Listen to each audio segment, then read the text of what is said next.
Hello. तो biotech start करते हैं। सबसे पहले तो पूरा ओवरव्यू बेसिक समझ लेते हैं। अगर ये एक एग्जांपल समझ में आ गया तो ये पूरा चैप्टर आपको समझ में आ जाएगा। ठीक है, तो लेट्स स्टार्ट फ्रॉम 1300s। ठीक है कि 14th सेंचुरी चल रही है और कोई राजा महाराजा है ना, कोई किंग है, उसको बेचारे को डायबिटीज़ हो चुकी है। इसको डायबिटीज़ हो चुकी है तो ये कैसे ठीक हो सकती है? नहीं हो सकती, तो बेचारा मर जाएगा। ठीक है, उसके बाद हम बात करते हैं 1500s में कि भाई राजा के दरबार थे। अब थोड़ा टेक्नोलॉजिकली थोड़ा साइंस में इनोवेशन हो रहा है, तो पता चल रहा है कि भाई कोई इंसुलिन नाम का कोई हार्मोन है, इसकी कमी की वजह से अपने को ये डायबिटीज़ होती है। ठीक है, अभी इतना तक पता। ये देखो सब ये काल्पनिक है ना, समझने के लिए मैं सब बोल रहा हूँ। उसके बाद सपोज़ हम आ जाते हैं 1800s में। तो यहाँ पे क्या होता है कि थोड़ा और पता चलता है कि भाई ये जो इंसुलिन है वो बनता है हमारे पैंक्रियाज में से। तो यहाँ से कुछ लोगों को आइडिया आता है कि क्यों ना हम ऐसा करें कि पैंक्रियाज में से ही इंसुलिन को निकाल दें और जिस चीज़ को भी बीमारी है उन उसको दे दें। तो सपोज़ 1800s में जो किंग था उसी को ही बीमारी हो जाती है, तो ये लोग क्या करते हैं कि जो पेग होता है उसका इंसुलिन निकालते हैं, मतलब पैंक्रियाज निकालते हैं, उसमें से इंसुलिन आइसोलेट करके इसको दे देते हैं। लेकिन ये बेचारा मर जाता है। ठीक है, क्योंकि ऑब्वियस ही बात है, इसको सेट नहीं हुआ। सपोज़ रानी जी को भी था, तो रानी जी को दिया, तो रानी जी को तो चलो रानी जी मर तो नहीं गई, लेकिन कुछ और रिएक्शन हो गए। सपोज़ अंधी हो गई रानी। ठीक है, उसके बाद ये पिक तो सक्सेसफुल नहीं हुआ, तो काऊ से लिया। इनके बेटे को भी था, तो इनके बेटे को काऊ का दिया, बेटा मर गया। ठीक है, उसके अलावा इसकी बेटी को भी था, बेटी को काऊ का दिया, तो बेटी को सूट हुआ है। ठीक है, तो सबको लगा कि अच्छा काऊ का अगर लेंगे तो रिलेटिवली सेफ़ है, तो काऊ का लेना स्टार्ट किया। तो किसी को असर हुई, किसी को असर नहीं हुई। तो ऐसे करते करते हम 20th सेंचुरी में आ गए। तो थोड़ी और रिसर्च की तो पता चला कि पैंक्रियाज के अंदर कुछ स्पेशलाइज सेल होते हैं, वो सेल इंसुलिन बनाते हैं। थोड़ी और रिसर्च की तो हमें पता चला कि सेल के अंदर तो डीएनए होता है, तो डीएनए की कुछ स्पेसिफिक सीक्वेंसेस है, वही ये इंसुलिन बनाती है। तो अभी हमारा काम ये है कि हमें ये सब चीज़ें नहीं चाहिए। हमें तो क्या चाहिए? इंसुलिन चाहिए, है ना। हमें तो इंसुलिन चाहिए। हमने ये ढूंढ निकाला है कि ये इंसुलिन कहाँ बनता है। तो बोले डीएनए है, सपोज ये डीएनए है, तो उसमें इतना जो पार्ट है, चेंज द कलर, इतना वाला जो पार्ट है ये हमारा इंसुलिन बनाता है।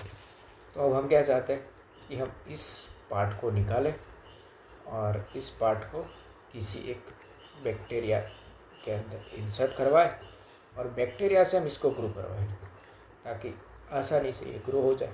ठीक है, तो सबसे पहले हमें क्या करना है? सपोज़ ये हमारा एनिमल सेल, ठीक है, और इस एनिमल सेल के अंदर ये न्यूक्लियस है और न्यूक्लियस के अंदर हमारे ये डीएनए। ठीक है, तो हमें इसके अंदर एंट्री चाहिए। तो हमारा जो जीन ऑफ इंटरेस्ट है वो है प्लांट एनिमल सेल के अंदर। तो हमें लिपिड नहीं चाहिए, तो लिपिड को तोड़ देंगे लाइपेज से। प्रोटीन नहीं चाहिए, तो प्रोटीन को तोड़ देंगे प्रोटीएज से। उसके अलावा आरएनए नहीं चाहिए, तो आरएनए तोड़ देंगे आरएनए से। तो ये सब तोड़ते हम अंदर पहुंच गए। हम डीएनए से नहीं डालेंगे, क्यों? क्योंकि अपने को डीएनए चाहिए। अब इस डीएनए को हमने निकाल दिया। तो सपोज़ ये डीएनए को मैं वापस से लंबा करके ड्रॉ करता हूँ। ठीक है, तो ये डीएनए मैंने निकाल दिया। अब हमें ये पूरा डीएनए भी नहीं चाहिए। हमें क्या चाहिए? हमें सिर्फ डीएनए की इतना पार्ट चाहिए। तो इतना पार्ट कट करने के लिए हमें कुछ स्पेसिफिक चीज़ें चाहिए। उन स्पेसिफिक चीज़ों से हम क्या करेंगे, उसको बोलते हैं आरी, मॉलिक्यूलर सीजर्स। तो उस मॉलिक्यूलर सीजर्स से हम क्या करेंगे, इस इतने पार्ट को कट कर देंगे। ठीक है, इतने पार्ट को हमने कट कर दिया, बाकी का पार्ट हमें नहीं चाहिए, तो ये पार्ट हमने कट कर दिया। ठीक है, अब इस पार्ट को कट यहाँ तक पहुँचने के लिए हमें बहुत बड़ी प्रोसेस करनी पड़ी कि भाई ये सेल लिया, सेल को तोड़ा, सेल को तोड़ने के बाद उसके अंदर गए, डीएनए को निकाला, डीएनए को निकालने के बाद वापस उसमें से हमने जीन ऑफ इंटरेस्ट को कट किया। अभी हमें क्या करना है, अब ये दोबारा प्रोसेस नहीं करेंगे क्योंकि हमें ये बहुत ज़्यादा लेवल पे ये चाहिए। तो अब हम क्या करेंगे, इसकी मल्टीपल कॉपीज़ बनवा लेंगे। तो हमने क्या किया, इसकी मल्टीपल कॉपीज़ बनवा ली, इसकी मल्टीपल कॉपीज़ बनवा ली।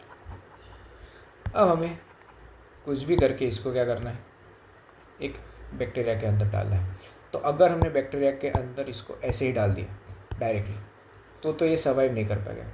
लेकिन हमने इसे कुछ ऐसे करके डाला कि ये बैक्टीरिया के सिस्टम का ही पार्ट हो जाए, तो ये सर्वाइव कर जाएगा।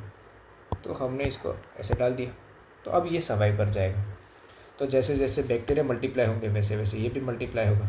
सपोज ये है, तो ये मल्टीप्लाई होगा, वापस यहाँ से ये इसके अंदर चला जाएगा, इसके अंदर चला जाएगा। ठीक है, अब हम क्या करेंगे, अब ये क्योंकि ये प्लाज्मिड है, प्लाज्मिड सर्कुलर डीएनए है, डीएनए से आरएनए बनेगा, आरएनए से प्रोटीन बनेगा। तो हमारा जो जीन ऑफ इंटरेस्ट है सपोज ये वाला, तो यहाँ से भी आपका एमआरएनए और एमआरएनए से प्रोटीन बनेगा। तो हम जो चीज़ें बनेगी उसमें से हमारी जो प्रोडक्ट है उसको हम आइसोलेट कर देंगे। ठीक है, इसकी ज़रूरत क्यों पड़ी, इसकी ज़रूरत इसलिए पड़ी क्योंकि हम नॉर्मल हाइब्रिडाइजेशन करवाएंगे ना, तो ज़रूरी नहीं है कि हमारे जो डिज़ायरेबल ट्रेट्स हैं वही हमें मिले। सपोज़ कि ये प्लांट है, ठीक है, ये सपोज़ एक प्लांट है आम का, ठीक है, आम का एक पेड़ है, एक बड़ा पेड़ है, एक छोटा पेड़ है, ठीक है। और यहाँ पे कुछ लोग रहते हैं जो कि छोटे छोटे से हैं, ठीक है। अब इस प्लांट में ऐसा है कि जो आम के पेड़ है वो यहाँ ऊपर आते हैं, छोटे पेड़ पे आम नहीं लगते, बहुत छोटे छोटे आम होते हैं।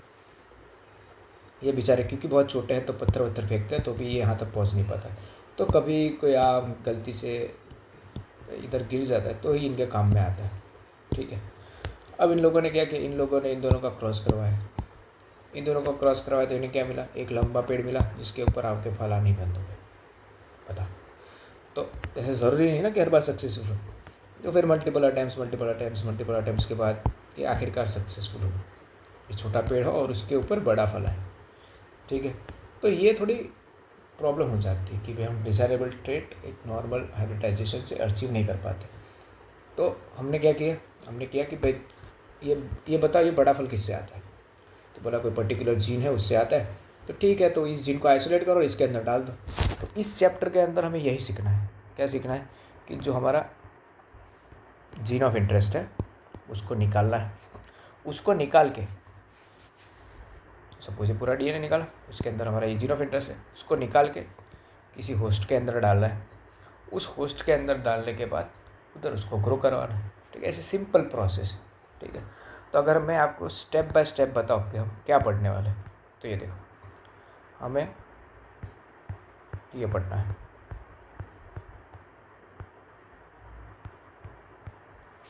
सबसे पहले हम क्या करेंगे, isolation of the DNA. DNA को क्या करेंगे, हम निकालेंगे, ठीक है। उसके बाद जो डीएनए हमने निकाल दिया उसको हम कट करेंगे रिस्ट्रिक्शन एंजाइम से। क्यों, क्योंकि हमें हमारा जीन ऑफ इंटरेस्ट चाहिए, ठीक है। उसके बाद हमारा जो जीन ऑफ इंटरेस्ट है उसको हम आइसोलेट करेंगे। ये ऐसा क्यों करना पड़ा वो हम जब आगे स्टेप पढ़ेंगे तो समझ में आ जाएगा। जब हमारा जीन ऑफ इंटरेस्ट हमने निकाल दिया तो इसकी मल्टीपल कॉपीज़ बनाएंगे पीसीआर का इस्तेमाल करके। अब हम हमारे जीन ऑफ इंटरेस्ट को वेक्टर के साथ जोड़ेंगे। वेक्टर को एक व्हीकल समझो कि जिसकी वजह से उसको हमारे होस्ट के अंदर, या जनरली बैक्टीरिया ही लेते हैं, तो बैक्टीरिया के अंदर इसको हम इंट्रोड्यूस करवाएंगे। तो अब हम हमारे वेक्टर को बोलेंगे रिकॉम्बिनेंट डीएनए। तो transferring of recombinant DNA into the host. अब क्योंकि इंसान लालची आदमी है ना, तो अगर मेरे को पता चल गया कि भाई सबको डायबिटीज़ होने ही वाली है और मैंने कोई ऐसी मेथड ईजाद कर ली है कि भाई जिससे क्योर किया जा सकता है, एटलीस्ट मैनेज किया जा सकता है ना, तो फिर मैं इसको अपने लिए क्यों बनाऊंगा, मैं तो सबके लिए बनाऊंगा। और उसके बाद हम डिज़ायर प्रोडक्ट को निकालते हैं, ठीक है। तो ये है बेसिक इंट्रो इस चैप्टर का, ठीक है। अब एक एक स्टेप हम सीखते हैं, चलो।